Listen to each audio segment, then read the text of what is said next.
magkano daw ba yan? Okay po lang, tingnan mo. Tingnan mo. So ano sabi ni Daddy? One. One, tapos may zero. Ito yung Oh. niya. Itong zero dapat dito sa akin, dito sa Hindi ka baba. kasya. Hindi kasya. Tingnan mo, saan nilalagay? Oh. Hindi kasya, di ba? Dapat pag may din dapat paluin niya. Hindi, kasi nga hindi kasya, so zero na. Ay naku, si Daddy, tingnan mo. May where's the coin? I'll show it to him. Ay naku, ganyan talaga yung mga piso eh. Hindi. Eh, may shape ba yung piso? Square? Circle yan. Circle. Ayan po, ano ito? One. Dapat dito siya. Ay, dahil hindi sa baba. Hindi nga. Kasi nga, hindi kasya. One, tapos zero.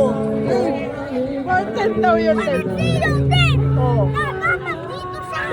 Dapat dito yung zero and one. Hindi nga. Design nga yan sa labas. Kasi hindi kasya eh. Saan mo ilalagay? Hindi ka marunong. Ako marunong na. Dito one, dapat dito sa inside. Zero, dapat inside. Hindi mo malunod. Hindi nga. Kasi mo yung malunod. 1, tapos 0. One and zero, di ba? Hindi yung zero sa labas. Ito one. Eh, di ba dapat yun? Hindi nga kasya eh. Saan mo ilalagay? Hindi. Pag hindi kasya, dapat mawakil. Hindi sa money. What money you give me? Kasya yung mga numbers eh.